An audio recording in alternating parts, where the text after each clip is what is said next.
Paul, si on devait faire un petit bilan, même s'il reste encore quelques matchs avant la fin de ce premier bloc, tu tirais quoi comme bilan de votre saison pour l'instant à La Rochelle? Je pense que le classement reflète pas vraiment la dynamique du groupe, honnêtement. Il y a une dynamique dans le groupe, que ce soit sur le travail ou sur ne serait-ce que l'état d'esprit, la remise en question. Enfin, pour le dire simplement, ce qu'on a fait l'année dernière, ça s'est pas bien passé. On a rempli aucun objectif qu'on s'était fixé. Et je pense que cette pause, même si on a repris tôt finalement, parce qu'on a repris le 14 juillet, en fait tout le monde s'est regardé, je pense, dans une glace et s'est dit, les gars, on n'était pas au niveau, il faut qu'on travaille. De se regarder dans une glace, de dire ok, qu'est-ce qui a été, qu'est-ce qui n'a pas été. Et honnêtement, je trouve qu'on a été très fort sur la remise en question.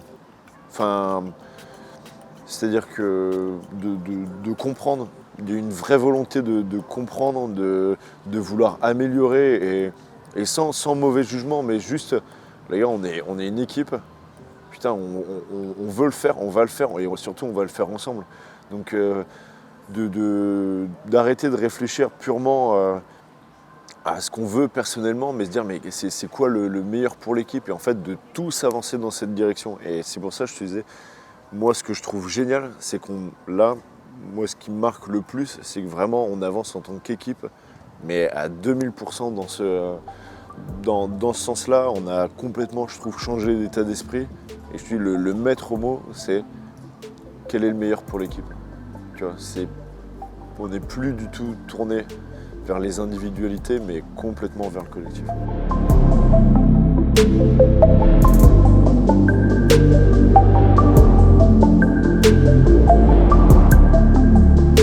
Il y a un numéro qu'on va te donner, c'est le numéro 100. T'es Centurion avec le Stade Rochelais. Ça représente quoi? Eh ben, tu vois, pour tout te dire, c'est quand tu me parles de ça, tu vois, je vais être en toute transparence. Moi, quand tu me parles d'être Centurion, en fait, je pense à la remise de maillot, parce qu'ils avaient fait venir. Donc ma famille n'avait pas pu venir dans la semaine, donc ça s'était fait du coup un peu au dernier moment. C'est mon frère accompagné de mes parents, de mes grands-parents qui sont venus dans le vestiaire, et c'est mon frère qui m'a remis mon maillot. Ah, c'était un moment, j'oublierai, mais jamais. Je pense que, tu vois, tu me parles de rugby, tu vois, j'ai eu la chance de jouer des grands matchs avec, tu vois, de l'enjeu, des supporters. Mais finalement, je pense que c'est peut-être le moment qui m'a le plus marqué dans ma carrière. C'est les mots de mon frère à ce moment-là, de voir toute ma famille dans le vestiaire, qu'il était content, tu vois, il était content pour moi. Il savait que, comme tout le monde, hein, ça avait été dur. Il y a des moments parfois qui sont plus simples que d'autres, mais il y a aussi des moments compliqués. On a partagé une partie, enfin moi, ma première partie de carrière, je l'ai partagée avec mon frère, parce qu'il était ici. Et surtout, de savoir qu'ils étaient fiers. Au fond, bon, je le savais, mais tu vois, de les voir, l'entendre, c'était une émotion que j'ai eu du mal à contrôler d'ailleurs, mais je pense que c'est un des moments les plus marquants de ma carrière. Alors qu'en soi, c'est tout con, tu vois. On était juste dans une salle, mais je pense que c'est un de mes plus beaux souvenirs. Je te dis, dans 50 ans, je pense que je m'en souviendrai encore comme si c'était hier.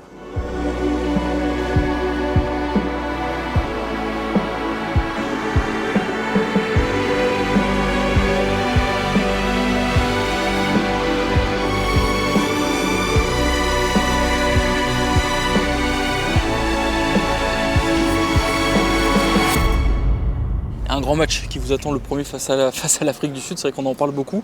Est-ce qu'on y pense déjà à ce premier match? Alors oui, il reste encore quelques matchs avec La Rochelle. Vous attendez à quoi comme tournée au mois de novembre? Et oui, cette tournée, honnêtement, Afrique du Sud, très très costaud, Fidji, très très costaud, Australie, très très costaud aussi. En fait, moi personnellement, je trouve que c'est sûrement la meilleure. Enfin bon, après, j'ai pas beaucoup de matchs, mais pour l'instant, pour moi, c'est la plus grosse tournée que j'ai pu faire. Je te dis ça, mais j'ai fait qu'une tournée de novembre, en fait. c'est ma plus grosse tournée parmi les 2 tournées que j'ai fait. Et en plus, je te dis ça, mais bon, la liste n'est pas sortie. J'espère surtout, mon souhait, en fait, le plus profond, c'est surtout de pouvoir jouer ces 3 matchs. Après, c'est génial de pouvoir vivre ça. C'est une expérience. Enfin, moi, je pense que de jouer pour l'équipe de France, ça m'a fait passer un cap. J'ai en tête la tournée de novembre. Juste mentalement, de te dire, t'es capable, en fait. Tu vois, de ne pas te mettre de barrière, de ne pas te fermer des portes. Tu vois, de croire que toi aussi, tu peux faire des choses tu vois, au meilleur niveau.